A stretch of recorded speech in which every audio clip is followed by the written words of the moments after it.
And if you're listening in, guys, just lean all the way back, grab your cups, and start sipping. Mm. Cinderella by the Brothers Grimm. The wife of a rich man fell sick, and as she felt that her end was drawing near, she called her only daughter to her bedside and said, "Dear child, be good and pious, and then the good God will always protect you, and I will look down on you from heaven and be near you." Thereupon she closed her eyes and departed. Every day the maiden went out to her mother's grave and wept, and she remained pious and good. When winter came, the snow spread a white sheet over the grave, and when the spring sun had drawn it off again, the man had taken another wife. The woman had brought 2 daughters into the house with her, who were beautiful and fair of face, but vile and black of heart. Now began a bad time for the poor stepchild. "It's the stupid goose to sit in the parlor with us," said they. "He who wants to eat bread must earn it. Out with the kitchen wrench." They took her pretty clothes away from her, put an old gray bedgown on her, and gave her wooden shoes. "Just look at the proud princess. How decked out she is," they cried and laughed, and led her into the kitchen. There she had to do hard work from morning till night, get up before daybreak, carry water, light fires, cook and wash. Besides this, the sisters did her every imaginable injury. They mocked her and emptied her peas and lentils into the ashes, so that she was forced to sit and pick them out again. In the evening, when she had worked till she was weary, she had no bed to go to, but had to sleep by the fireside in the ashes. And as on that account, she always looked dusty and dirty, they called her Cinderella. It happened that the father was once going to the fair, and he asked his 2 stepdaughters what he should bring back for them. "Beautiful dresses," said one. "Pearls and jewels," said the second. "And thou, Cinderella," said he, "what wilt thou have?" "Father, break off for me the first branch which knocks against your hat on your way home." So he bought beautiful dresses, pearls and jewels for his 2 stepdaughters, and on his way home, as he was riding through a green thicket, a hazel twig brushed against him and knocked off his hat. Then he broke off the branch and took it with him. When he reached home, he gave his stepdaughters the things which they had wished for, and to Cinderella he gave the branch from the hazel bush. Cinderella thanked him, went to her mother's grave and planted the branch on it, and wept so much that the tears fell down on it and watered it. It grew, however, and became a handsome tree. 3 times a day Cinderella went and sat beneath it, and wept and prayed. And a little white bird always came on the tree, and if Cinderella expressed a wish, the bird threw down to her what she had wished for. It happened, however, that the king appointed a festival which was to last 3 days, and to which all the beautiful young girls in the country were invited, in order that his son might choose himself a bride. When the 2 stepsisters heard that they too were to appear among the number, they were delighted, called Cinderella and said, "Come by here for us, brush our shoes and fasten our buckles, for we are going to festival at the king's palace." Cinderella obeyed, but wept, because she too would have liked to go with them to the dance, and begged her stepmother to allow her to do so. "You go, Cinderella," said she. "You are dusty and dirty and would go to the festival. You have no clothes and shoes and yet would dance." As, however, Cinderella went on asking, the stepmother at last said, "I have emptied a dish of lentils into the ashes for thee. If you hast picked them out again in 2 hours, you shalt go with us." The maiden went through the back door into the garden and called, "You tame pigeons, you turtle doves, and all you birds beneath the sky, come and help me to pick the good in the pot, the bad in the crop." Then 2 white pigeons came in by the kitchen window, and afterwards the turtle doves, and at last all the birds beneath the sky came whirring and crowding in, alighted amongst the ashes, and the pigeons nodded with their heads and began to pick, pick, pick, pick. And the rest began also to pick, pick, pick, pick, and gathered all the good grains into the dish. Hardly had 1 hour passed before they had finished it, and all flew out again. Then the girl took the dish to her stepmother and was glad, and believed that now she would be allowed to go with them to the festival. But the stepmother said, "No, Cinderella, thou hast no clothes, and thou canst not dance. Thou wouldst only be laughed at." And as Cinderella wept at this, the stepmother said, "If you can't pick 2 dishes of lentil out of the ashes for me in 1 hour, you shall go with us." And she thought to herself, that she most certainly cannot do. When the stepmother had emptied the 2 dishes of lentils amongst the ashes, the maiden went through the back door into the garden and cried, "You tame pigeons, you turtle doves, and all you birds under the heaven, come and help me to pick. The good into the pot, the bad into the crop." Then 2 white pigeons came in by the kitchen window, and afterwards the turtle doves, and at length all the birds beneath the sky came whirring and crowding in, and alighted amongst the ashes. And the doves nodded with their heads and began to pick, pick, pick, and the others also began to pick, pick, pick, and gathered all the good seeds into the dishes, and before half an hour was over, they had already finished, and all flew out again. Then the maiden carried the dishes to the stepmother, and was delighted, and believed that she might now go with them to the festival. But the stepmother said, "All this will not help you. You ought to go with us, for you have no clothes and cannot dance. We should be ashamed of you." And she turned her back on Cinderella and hurried away with her 2 proud daughters. As no one was now at home, Cinderella went to her mother's grave beneath the hazel tree and cried, "Shiver and quiver, little tree, silver and gold throw down over me." Then the bird threw a gold and silver dress down to her, and slippers embroidered with silk and silver. She put on the dress with all speed and went to the festival. Her stepsisters and the stepmother, however, did not know her, and though she must be a foreign princess, thought she must be a foreign princess, for she looked so beautiful in the golden dress. They never once thought of Cinderella and believed that she was sitting at home in the dirt, picking lentils out of the ashes. The prince went to meet her, took her by the hand, and danced with her. He would dance with no other maiden, and never left loose of her hand.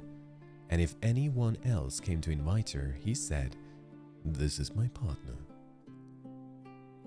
She danced till it was evening, and then she wanted to go home, but the king's son said, "I will go with you and bear your company," for he wished to see to whom the beautiful maiden belonged. She escaped from him, however, and sprang into the pigeon house. The king's son waited until her father came, and then he told him that the stranger maiden had leapt into the pigeon house. The old man thought, "Can it be Cinderella?" And they had to bring him an axe and a pickaxe that he might hew the pigeon house to pieces, but no one was inside it. And when they got home, Cinderella lay in her dirty clothes among the ashes, and a dim little oil lamp was burning on the mantelpiece, for Cinderella had jumped quickly down from the back of the pigeon house and had run to the little hazel tree, and there she had taken off her beautiful clothes and laid them on the grave. And the bird had taken them away again, and then she had placed herself in the kitchen amongst the ashes in her grey gown. Next day, when the festival began afresh and her parents and the stepsisters had gone once more, Cinderella went to the hazel tree and said, "Shiver and quiver, my little tree, silver and gold throw down over me." Then the bird threw down a much more beautiful dress than on the preceding day, and when Cinderella appeared at the festival in this dress, everyone was astonished at her beauty. The king's son had waited until she came, and instantly took her by the hand and danced with no one but her. When the others came and invited her, he said, "She is my partner." When evening came, she wished to leave, and the king's son followed her and wanted to see into which house she went. but she sprang away from him and into the garden behind the house. There stood a beautiful tall tree on which hung the most magnificent pears. She clambered so nimbly between the branches like a squirrel that the king's son did not know where she was gone. He waited until her father came and said to him, "The stranger maiden has escaped from me, and I believe she has climbed up the pear tree." The father thought, "Can it be Cinderella?" and had an axe brought and cut the tree down, but no one was in it. And when they got into the kitchen, Cinderella lay there amongst the ashes, as usual, for she had jumped down on the other side of the tree, had taken the beautiful dress to the bird and the little hazel tree, and put on her gray gown. On the third day, when the parents and sisters had gone away, Cinderella went once more to her mother's grave and said to the little tree, "Shiver and quiver, my little tree, silver and gold throw down over me." And now the bird threw down to her a dress which was more splendid and magnificent than any she had yet had, and the slippers were golden, and she went to the festival in the dress. No one knew how to speak for astonishment. The king's son danced with her only, and if anyone invited her to dance, he said, "She is my partner." When evening came, Cinderella wished to leave, and the king's son was anxious to go with her, but she escaped from him so quickly that he could not follow. The king's son had, however, used a stratagem and had caused the whole staircase to be smeared with pitch, and there, when she ran down, had the maiden's left slipper remained sticking. The king's son picked it up, and it was small and dainty and all golden. Next morning, he went with it to the father and said to him, "No one shall be my wife but she whose foot this golden slipper fits." Then there were two sisters glad, for they had pretty feet. The eldest went with the shoe into her room and wanted to try it on, and her mother stood by. But she could not get her big toe into it, and the shoe was too small for her. Then her mother gave her a knife and said, "Cut the toe off. When thou art queen, thou wilt have no more need to go on foot." The maiden cut the toe off, forced the foot into the shoe, swallowed the pain, and went out to the king's son. Then he took her on his horse as his bride and rode away with her. They were, however, obliged to pass the grave, and there, on the hazel tree, sat two pigeons and cried, turn and peep, there's blood within the shoe. The shoe, it is too small for her. The true birdie waits for you." Then he looked at her foot and saw the blood was streaming from it. He turned his horse round and took the false bride home again, and said she was not the true one, and that the other sister was to put the shoe on. Then this one went into her chamber and got her toe safely into the shoe, but her heel was too large. So her mother gave her a knife and said, "Cut a bit off thy heel. When thou art queen, thou wilt have no more need to go on foot." The maiden cut a bit off her heel and forced her foot into the shoe, swallowed the pain, and went out to the king's son.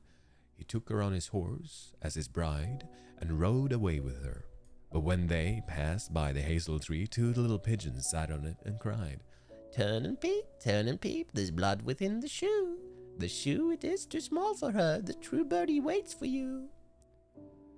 He looked down at her foot and saw the blood was running out of her shoe, and how it had stained her white stocking. Then he turned his horse and took the false bride home again. "This also is not the right one," said he. "Have you no other daughter?" "No," said the man. "There is still a little stunted kitchen wench which my late wife left behind her, but she cannot possibly be the bride." The king's son said he was to send her up to him, but the mother answered, "Oh, no, she is much too dirty. She cannot show herself."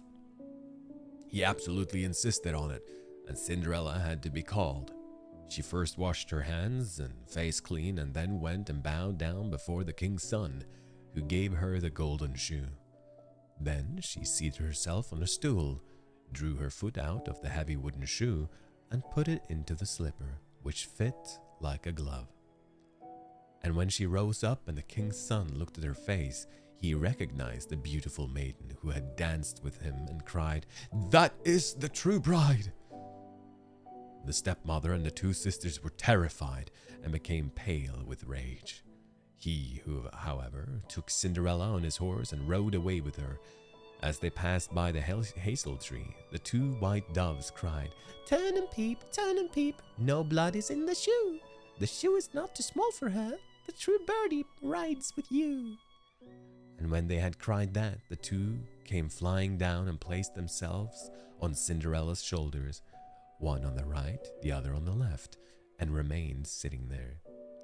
When the wedding with the king's son had to be celebrated, the two false sisters came and wanted to get into favor with Cinderella and share her good fortune. When the betrothed couple went to the church, the elder was at the right side and the younger at the left, and the pigeons pecked out one eye of each of them. Afterwards, as they came back, the elder was at the left and the younger at the right, and the pigeons pecked out the other eye of each. And thus, for their wickedness and falsehood, they were punished with blindness as long as they lived. There we are. Merry Christmas. Beautiful, guys. Amazing. I truly wish you all a Merry Christmas. Thank you so much for listening in, to all of you who have come to all the readings and listened. I will put this on YouTube so you can listen to it there as well. And this is so crazy. Every year we watch Cinderella on the TV every Christmas, like every 24th of December. So I thought, why not actually read it this time? And I never knew about how mutilated the story is. Or like, not mutilated, but how much mutilation is in it. Pecking of eyes and heels and toes. But I love it. It's fairy tales, it's magical, it's folk. It's like a folk tale, Brothers Grimm. Beautiful, beautiful, beautiful, beautiful. Magical and terrible and scary and mysterious. Just the way I like it. So I hope you enjoyed Cinderella, guys. I also hope you have enjoyed all the stories of the year. They are all on YouTube and on Twitch. You can find them in the VODs there, highlighted. So if you want to have some stories during Christmas break, please just have a listen. Just tuck yourself in to a blanket, lean all the way back, and just listen to some stories.